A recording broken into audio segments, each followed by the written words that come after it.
अक्सर जिस तरीके से मायावती का जो एक तरीके से दलित वोट बैंक पर जो पकड़ मानी जाती है, क्या उसको साधने के लिए कांग्रेस पार्टी इस तरीके से तैयारी करके उनको शामिल कर सकती है जिससे कि जो है सांप भी मर जाए और लाठी भी ना टूटे? देखिए दिनेश, मैं कहूँगा कि जिस तरीके से आप ये बात कह रहे हैं कि कांग्रेस क्या ये कोशिश में लग सकती है कि जो दलित वोट बैंक कोर वोटर रहा है मायावती को, उसको साधा जाए, तो मैं तो उस पर ये कहूँगा कि पहले जो कांग्रेस का अपना वोट बैंक है उससे साध ले, क्योंकि अपना वोट बैंक भी कांग्रेस का कुछ खासा उसके साथ इतना है नहीं। और इसीलिए ये देखा जा रहा है कि इंडिया गठबंधन समाजवादी पार्टी कांग्रेस के लिए कहीं ना कहीं दरवाजे के तौर पर निकल के सामने आए हैं, जिसके जरिए वो उत्तर प्रदेश की सियासत में, उत्तर प्रदेश की सत्ता में दोबारा से अपने वर्चस्व बना सके, दोबारा से अपना एक मजबूत आधार बना सके। 2019 के लोकसभा चुनावों को भुलाया नहीं जा सकता। अमेठी, राहुल गांधी, दोनों ही बड़े नाम हैं। अमेठी जो गढ़ लंबे वक्त से कांग्रेस पार्टी का रही है, राहुल गांधी जैसा दिग्गज बड़ा चेहरा, वो यहाँ मोदी लहर, यहाँ पर देखिए मोदी लहर ही क्या ना होगा, मोदी लहर के सामने हार गया।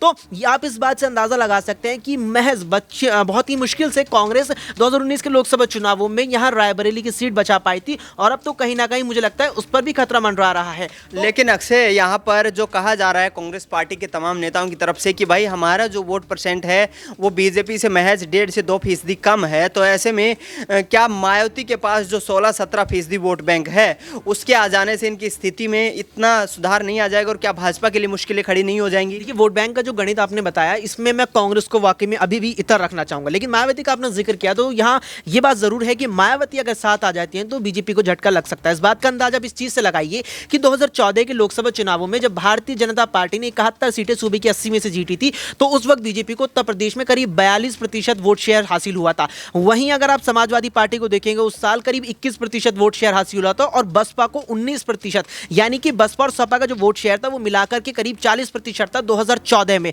और दोनों दलों को सीटें मिली थी महज 5, जबकि बीजेपी यहां 71 सीटें लाने में कामयाब रही थी। और 2019 में अगर आ पाएंगे तो यहां पर महागठबंधन जो हुआ, महागठबंधन और एनडीए गठबंधन के वोट शेयर में कुछ खासा अंतर नहीं था, लेकिन यहां पर उस टाइम भी एनडीए गठबंधन हावी रहा। लेकिन हाल फिलहाल में जो केंद्रीय स्तर पर या उत्तर भारत में कहे जो कुछ यहां पर मुद्दे, केंद्र सरकार के फैसले ऐसे रहे हैं जिनका विरोध प्रदर्शन राष्ट्रीय स्तर पर हुआ है, उसने वाकई में बीजेपी को बैकफुट पर धकेला है। और ऐसे में मायावती अगर आती है तो जिस वोट शेयर का आप यहां पर जिक्र कर रहे हैं, ऐसे में मायावती का साथ में कांग्रेस को, और साथ ही साथ मुख्य यहां पर मैं कहूंगा